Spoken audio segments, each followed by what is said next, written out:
Hello students, welcome to EPG Pathshala.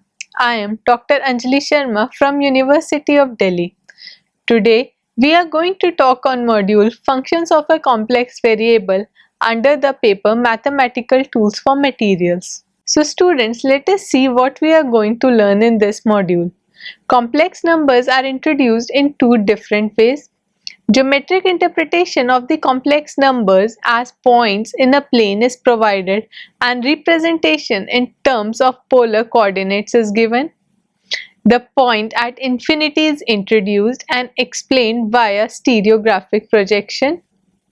The concepts of neighborhoods and the limit points, Jordan curves, bounded sets and domains in the complex plane are introduced. The Jordan theorem about closed Jordan curves is enunciated. The concept of limit and continuity and derivatives of a functions are introduced in the context of complex variables. Cauchy-Riemann equations for the existence of a derivatives are derived. It is explained as how the real and imaginary parts of a differentiable functions are harmonic functions. So complex numbers appear via the solution of quadratic equations in the field of real numbers. So the equation will be ax square plus bx plus c is equals to 0, which has no roots when b square minus 4ac is less than 0. The way out is to define a new symbol or object, that is iota, which is equals to under root of minus 1. Then every quadratic equation has two roots for b square minus 4ac less than 0, and these roots are defined as 1 divided by 2a into minus b plus minus under root of minus 1 into under root of minus of b square minus 4ac, which is further equivalent to 1 divided by 2a into minus b plus minus I into under root of minus b square minus 4ac, where this I is denoted as iota. So numbers of the form z is equals to x plus iota y are called complex numbers. X is called its real part, written as rez, and y its imaginary part, written as inz. Real numbers are the subset of these numbers whose imaginary part is 0. The set is defined as shown in the screen.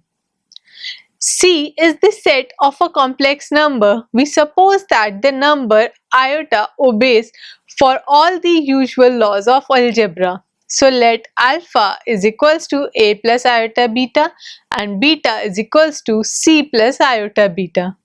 Then alpha equals to beta, which implies a equals to c and b equals to d.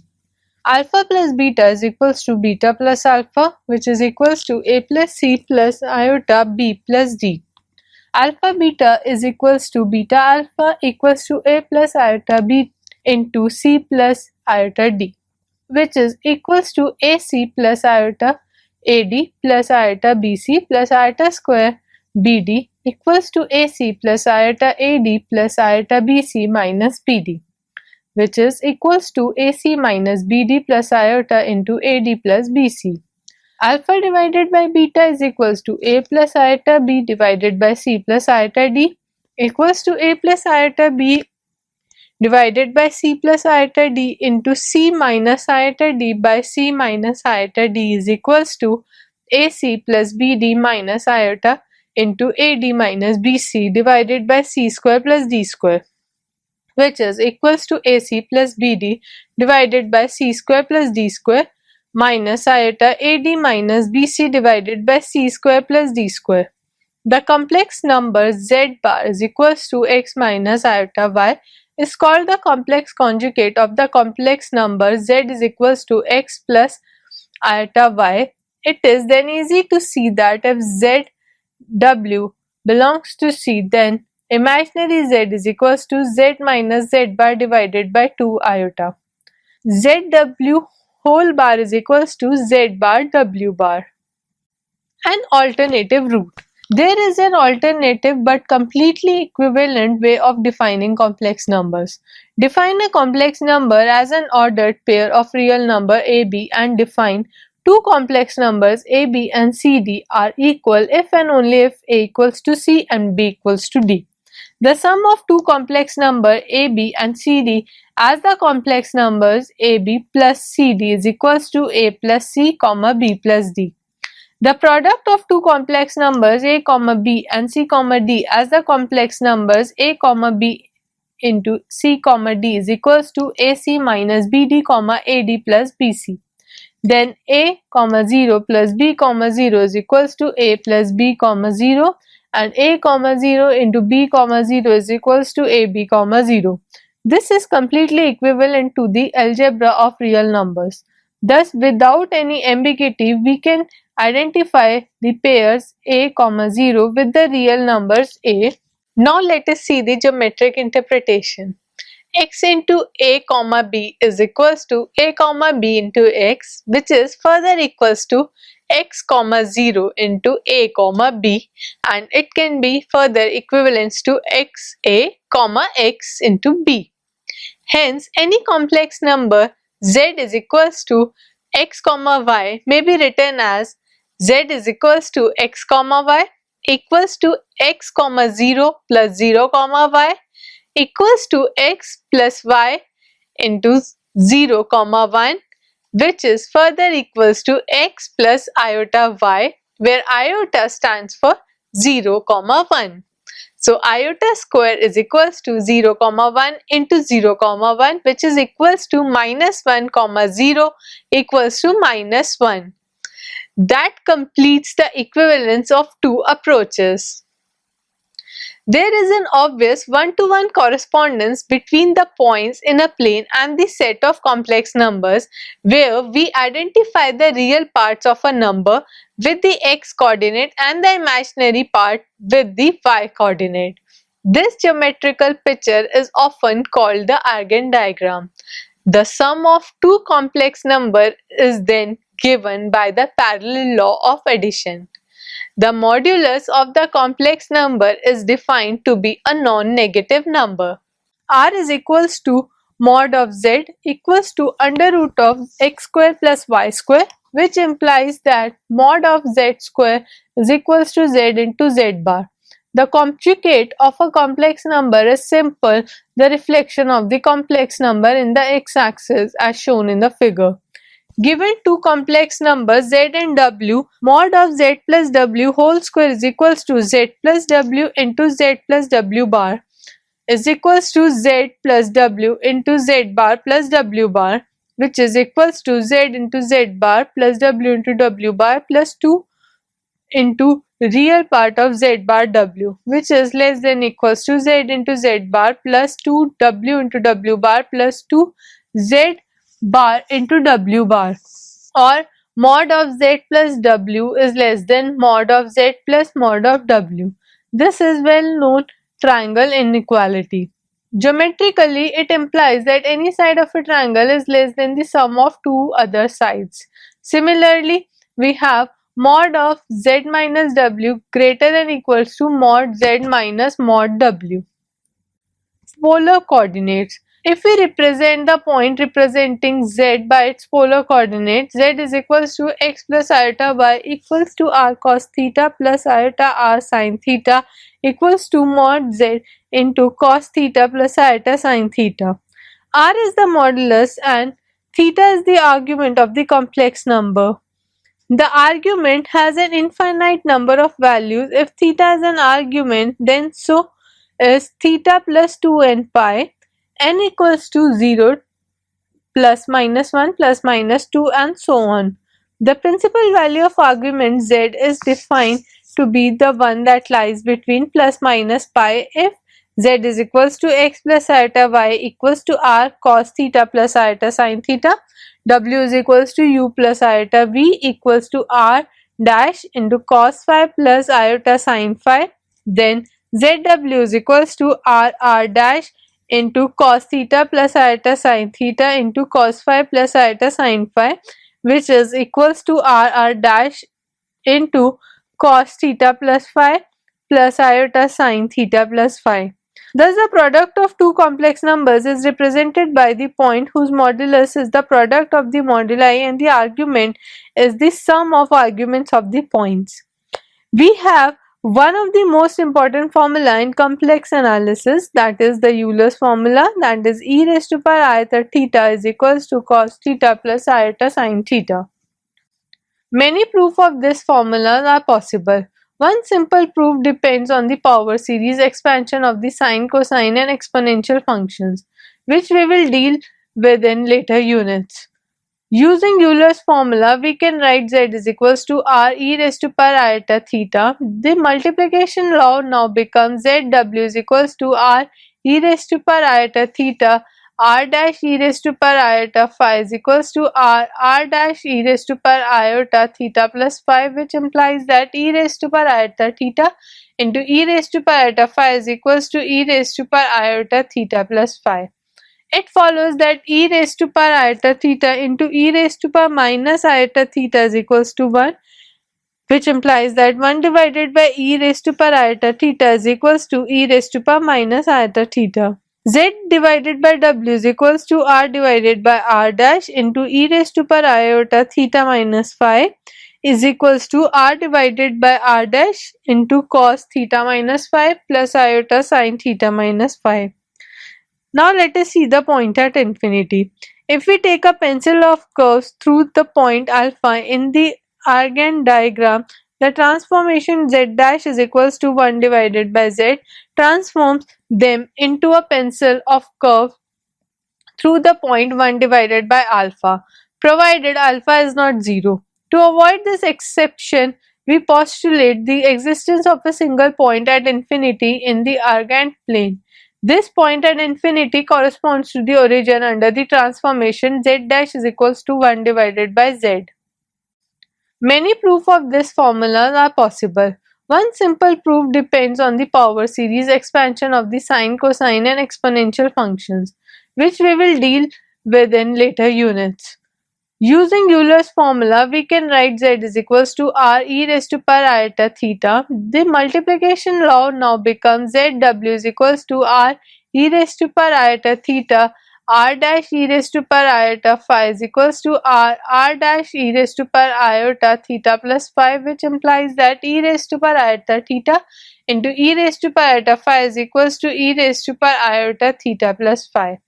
It follows that e raised to power iota theta into e raised to power minus iota theta is equals to 1, which implies that 1 divided by e raised to power iota theta is equals to e raised to power minus iota theta. Z divided by w is equals to r divided by r dash into e raised to power iota theta minus phi is equals to r divided by r dash into cos theta minus phi plus iota sine theta minus phi. Now let us see the point at infinity. If we take a pencil of curves through the point alpha in the Argand diagram, the transformation z dash is equals to 1 divided by z transforms them into a pencil of curve through the point 1 divided by alpha, provided alpha is not 0. To avoid this exception, we postulate the existence of a single point at infinity in the Argand plane. This point at infinity corresponds to the origin under the transformation z dash is equals to 1 divided by z. Now let us see what is stereographic projection. In geometry, the stereographic projection is a particular mapping that projects a sphere on a plane. The projection is defined on the entire sphere except at one point, that is the projection point. Stereographic projection appears in many areas of mathematics and it finds uses in diverse fields including complex analysis, geography, geology and photography. To make a stereographic projection of a sphere on a plane, we take a point on the sphere as vertex and its equatorial plane as the plane of projection. Then to any point on the sphere, save for the vertex, there corresponds a unique point in the plane and vice versa. Let the sphere called the Riemann sphere be defined as zeta square plus eta square plus tau square equals to 1 and the vertex be taken as the point 0, 0, 1. then the equatorial plane is tau is equals to 0. So let x, y be the points in the equatorial plane corresponding to the point zeta, eta, tau on the sphere. So then x is equals to zeta divided by 1 minus tau, y is equals to eta divided by 1 minus tau. So z is equals to x plus iota y, which is equals to zeta plus iota eta divided by 1 minus tau. Xi plus iota eta is equals to 2z divided by z bar plus 1, where tau is equals to z into z bar minus 1 divided by z into z bar plus 1.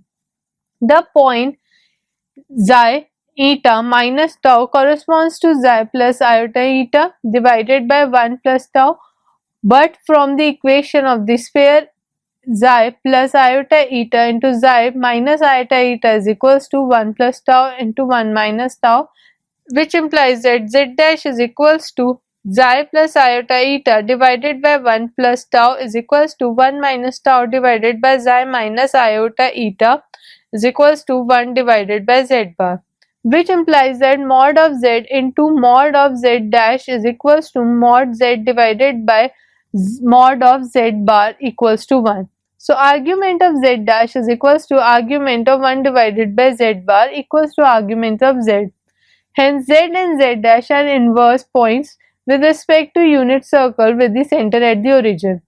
Points xi, eta and tau and xi, eta and minus tau are symmetrical with respect to the tau equals to 0 plane. So points on the Argand diagram which are inverse with respect to the unit circle corresponds to the point on the Riemann sphere, which are reflections in the equatorial plane. In particular, when z equals to 0, z dash is the point at infinity, so that the point 0, 0, 1 of the Riemann sphere correspond to the point at infinity of the Argand plane. Thus, there is a complete one-to-one correspondence between the points in the Argand plane, including the points at infinity and points on a sphere. So now let us see the neighborhood and the limit points. The concepts we deal with here are similar to those in the case of real variables, but with obvious differences as we are now dealing with the points in a plane rather than along a line. By a neighborhood of a point z0 is the Argand plane, we mean the sets of all points z is such that mod of z minus z0 is less than epsilon. So E is the radius of the neighborhood. The R neighborhood of the point at infinity is the set of all points for which mod of z is greater than R. At a point alpha is said to be a limit point of a set of points in the Argand plane if every neighborhood of alpha contains a point of distinct from alpha. The limit points of a set do not necessarily belong to the set. So for example, for the set 1 plus n into iota divided by n plus 1, where n stands for integers, alpha is equals to 1 plus iota is a limit point, but it certainly does not belong to the set. If every limit point of a set belongs to the set is said to be closed. A limit point alpha in an interior point if there is a neighborhood of alpha which consists of points belonging to the set only. A limit point which is not an interior point is a boundary point. A set that consists of only interior points is said to be an open set, and a set may contain only some but not all of its limit points. In that case, it is neither open nor closed. So, what is Jordan curves? The equation z as function of t is equals to x as function of t plus iota into y as function of t defines a continuous curve in the Argand plane. If point alpha is said to be a multiple point of the curve, if the above equation is satisfied by more than one value of t in the prescribed range, a continuous curve without any multiple point is called a Jordan curve. A Jordan curve that has only one multiple point, a double point, is called a simply closed Jordan curve. So for example, the curve z is equals to cos t plus iota sin t, where limits are 0 less than equals to t less than equals to 2 pi, is a simply closed Jordan curve. Z equals to 1 is a double point. It corresponds to t is equals to 0 and t is equals to 2 pi. Bounded set. A set of points is said to be bounded if there exists positive real number r such that mod of z less than r for every point in the set. If no such number exists, the set is said to be unbounded. Domain. A set of points is said to be a connex if every pair of its points can be connected by a curve consisting of points of the set only. An open connex set of points is called an open domain. Two open domains which have no points in common are said to be separated. The Jordan's theorem. The Jordan's theorem, which states that a simply closed Jordan curve divides the plane into two open domains which have the curve as their common boundary. One of these two open domains is bounded and is called the interior domain, and the other is unbounded and is called the exterior domain. If alpha is the point in the exterior domain, argument z minus alpha does not change as z goes around the curve once, else it changes by an amount. The Bolzano-Weierstrass theorem. If a bounded set contains infinite number of points, then it contains at least one limit point. Function of a complex variable. If z is equals to f of xy is equals to u of xy plus iota v of xy. Let us see one example where fz is equals to z square equals to x plus iota y whole square is equals to x square minus y square plus 2i xy, which implies that u of xy is equals to x square minus y square and v of xy is equals to 2xy. Now the continuous functions. Definitions of limit and continuity are akin to those for real variables. Let a function fz be defined in a bounded closed domain at the eigenplane. The function is said to tend to a limit L as z tends to a point A in D along any path in D if given any point number epsilon whosoever small. We can define a number delta which may depend on epsilon and A such that the inequality mod of fz minus L is less than epsilon holds for all points z of D other than A, which belongs to the region mod of z minus A less than delta. So we write it as limit z tends to A fz is equals to A. This definition is silent about the value of fa. In principle, fa need not be equal to I. However, if fa is equals to I, the function is said to be continuous at I. If a function is continuous at every point of a boundary closed domain D, it is continuous in D. Note that the continuous function of z is necessarily a continuous function of x for fixed y. However, the reverse of this may not be true. Continuity separately with respect to x and y does not guarantee continuity with respect to z. For example, the function fz is equals to xy divided by x square plus y square for limit z not equals to 0 and 0 for z equals to 0 is a continuous function of x or of y at z equals to 0 but not of z equals to 0. If f and g are continuous, then so are f plus g, f minus g and f into g and f divided by g, the last one provided g is not 0 anywhere in D. Z is equals to x plus iota y, z naught is equals to x naught plus iota y and fz is equals to u of xy plus iota v of xy. This implies that limit z tends to z naught, fz is equals to limit xy tends to x naught y naught respectively, u of xy plus iota limit xy tends to limit x naught y naught respectively, v of xy.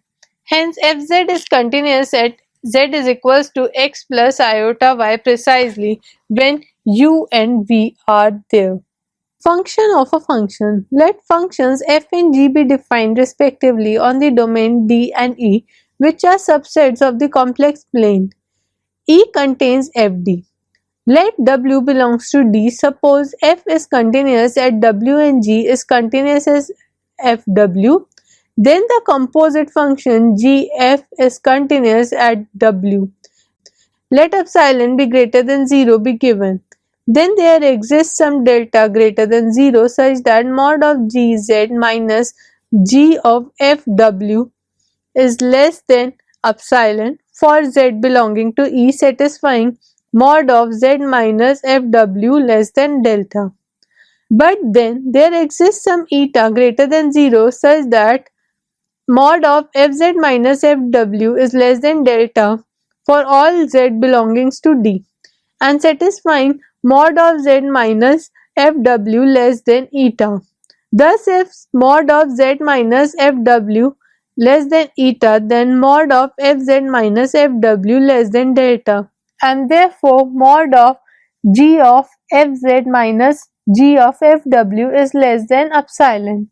Hence, gf is continuous at W. Uniform continuity. It can be shown that if fz is continuous in a bounded closed domain D, then given a positive epsilon, we can find a positive number eta epsilon depending only on eta such that mod of fz minus mod of alpha is less than epsilon holds for every pair of points z and alpha of D, for which the inequality mod of z minus alpha less than eta epsilon holds. That is, we can always choose the number delta as function of z epsilon so that it has the same value at each point of D. A function that is continuous in a bounded closed region is known as uniformly continuous. Existence of a derivative.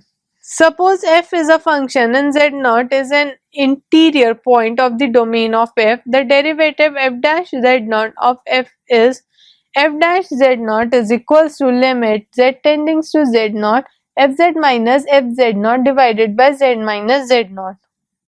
Let us see one example when fz is equals to z square, z minus z0 is equals to delta z, which implies that f dash z0 is equals to limit z tending to z0 fz minus fz0 divided by z minus z0, which is equals to limit delta z tends to 0 f z0 plus del z minus f z0 divided by del z, which is further equals to limit del z tends to 0 z0 plus del z whole square minus z0 square divided by del z equals to limit del z tends to 0 twice of z0 del z minus del z whole square divided by del z equals to 2z0. The derivative of exists at every point in the complex plane. Example number 2. Fz is equals to z bar, which implies that limit delta z tends to 0 z0 plus delta z into z0 plus delta z whole bar minus z0 into z0 bar divided by del z equals to limit del z tends to 0 z0 into delta z bar plus z0 bar into delta z plus delta z into delta z bar whole divided by delta z equals to limit delta z tends to 0 z0 bar plus delta z bar plus z0 into delta z bar divided by delta z. If this limit exists, it has to be independent of how del z approaches 0. Del z equals to del x, which implies that limit del z tends to 0 z0 bar plus delta z bar plus z0 into delta z bar divided by delta z equals to limit delta x tends to 0 z0 bar plus delta x plus z0 into delta x by delta x equals to z0 plus z0 bar. Similarly, delta z equals to iota delta y, which implies that limit delta z tends to 0 z0 bar plus delta z bar plus z0 into delta z bar divided by delta z equals to limit delta y tends to 0 z naught bar minus iota delta y plus z naught into minus iota delta y divided by iota delta y, which is equals to minus z naught plus z naught bar. The two limits can be equal only at z naught. Hence, this function does not possess a derivative. The derivative of a function of complex variable is like that for a real valued function. All the usual result for real valued functions also hold for these new complex functions. The exceptional points are called singular points and singularities of the function. If there are no singularities of the function in D, we say that the function is regular in D. A function that is regular in entire finite complex plane is said to be entire function. Now let us see the Cauchy-Riemann equations. Suppose the function f given by fz is equals to u of xy plus iota v of xy has a derivative at z naught equals to x naught plus iota y naught. F dash z naught is equals to limit delta z tends to 0 f of z naught plus delta z minus f of z naught divided by delta z. Delta z is equals to delta x, which implies that f dash z naught is equals to limit delta x tends to 0 u of x naught plus delta x comma y naught plus iota v as a function of x naught plus delta x comma y naught minus u of x naught comma y naught minus iota v of x naught comma y naught whole divided by delta x, which is equals to del u by del x x naught comma y naught plus iota delta v by del x x naught comma y naught. Similarly, delta z is equals to iota delta y, which implies that f dash z naught is equals to del v by del y x naught y naught minus iota del u by del y x naught y naught. On equating the two expressions, we obtain Cauchy-Riemann equation as necessary conditions for existence of a derivative. Del u by del x as function of x naught comma y naught is equals to del v by del y as function of x naught comma y naught. Del u by del y as function of x naught comma y naught is equals to minus del v by del x as function of x naught comma y naught. Sufficient conditions are, these conditions are sufficient as well, that is given that the partial derivatives del u by del x as function of x naught y naught, del u by del y as function of x naught y naught, del v by del x as function of x naught y naught, del v by del y as function of x naught y naught are continuation and satisfy the Cauchy-Riemann condition. Then f is differentiable at z naught.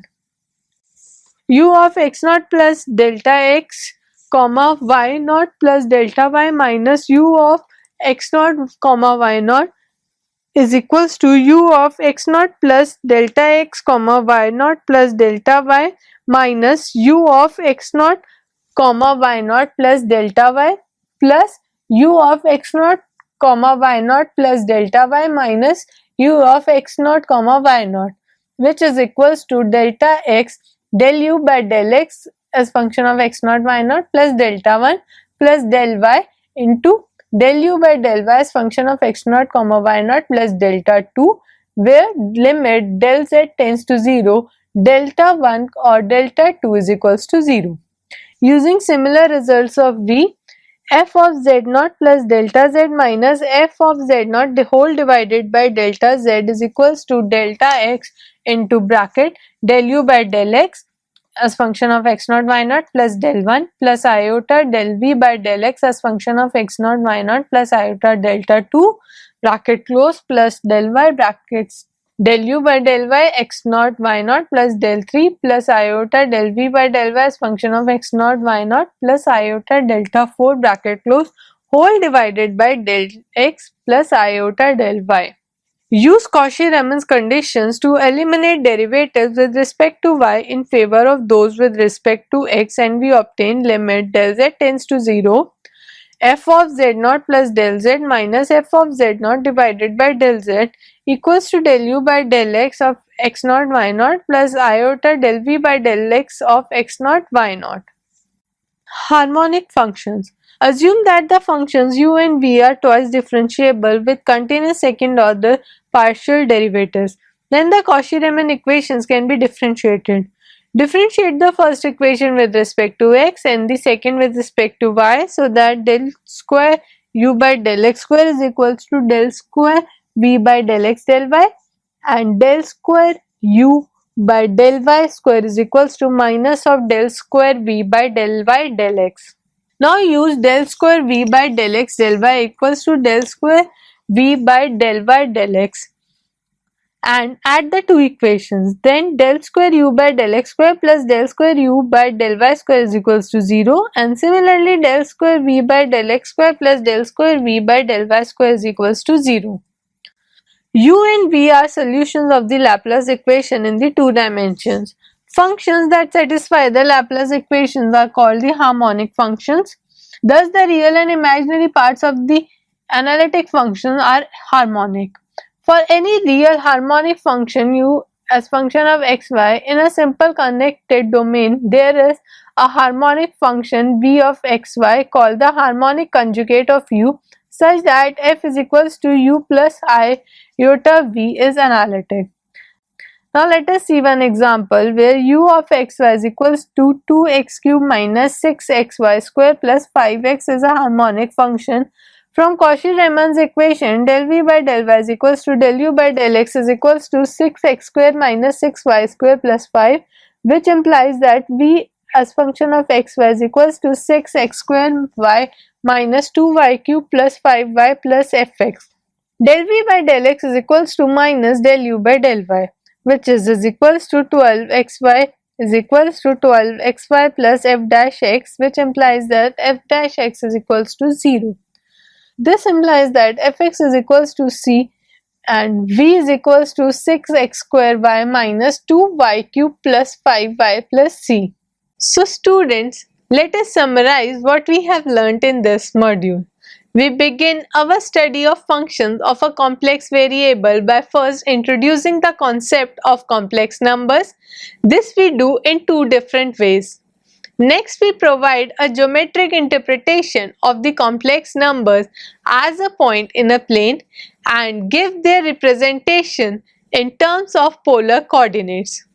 We have introduced infinity as a single point in the plane and explained its via stereographic projection. Next, we introduce the concept of neighborhood and limit points, Jordan curves, bounded sets and domains in the complex plane, and we enunciate the Jordan theorem about the closed Jordan curves. We introduce the limit and continuity and derivative of a function in the context of complex variable. We then derive the Cauchy-Riemann equation for the existence of a derivative.